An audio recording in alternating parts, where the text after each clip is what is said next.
and activated using a pulse of blue light in this case. The molecule is called channel rhodopsin, and when it becomes activated, it activates the cell, so it can cause the cell to spike, just as if the cell had received an input from a neighboring cell.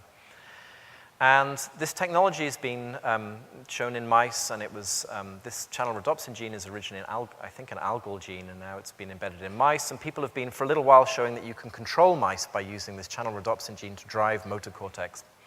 But this year was the first year that people showed that you could actually do this in living primates. And so they took a channel rhodopsin gene and a green fluorescent protein reporter gene, and they injected it into the frontal cortex of a primate. And I'm not going to dwell on what happened, what the behavioral consequences were, just to show that it can be done.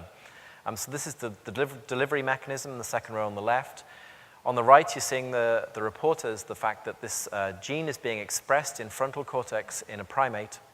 On the bottom is just more demonstration that you can isolate individual neurons that are expressing this reporter gene, and then by inference, the channel rhodopsin protein. And finally, what this group showed was that by using a pulse of blue laser light, you can drive a group of cells in primate frontal cortex in a living animal. So on the bottom, you're seeing, it's hard to see, but you're seeing the spike trains, the spike histograms on the bottom, and they're being driven exquisitely precisely by these pulses of blue laser light.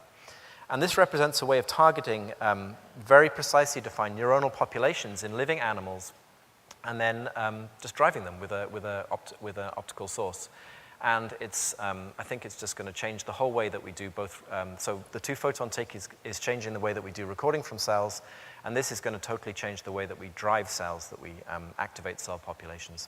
And just to leave the last word with the authors of that paper, the successful use of this technique in a primate means that we can now have our cake and eat it too. We can leverage the power of molecular biology in the non-human primate to dissect the neural mechanisms of cognitive function.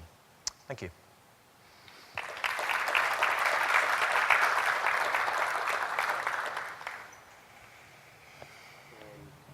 Do we have any questions for Alex, please? One in the back? I don't think so. Okay.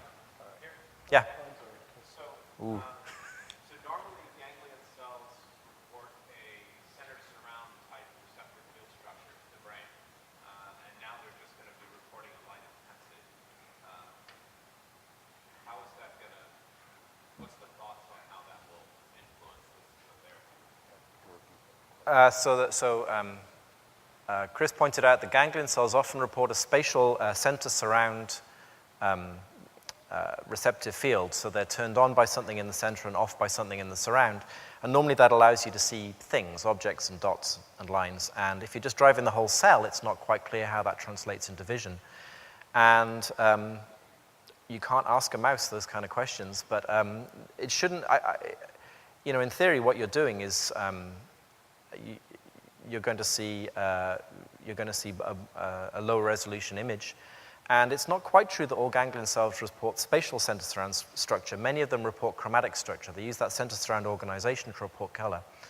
And they already have an intrinsically low resolution, spatial resolution, but you can see things that are colored, just defined by their color. And if this technique resulted in the ability to see with a resolution of just the isoluminant color system, that would be quite phenomenal for these people who are blind. So I don't think anyone's looking to get 20/20 vision out of this. If you can just navigate around a room, or even possibly just orient to the light, that would be a real start. So I think the detailed image processing is to come.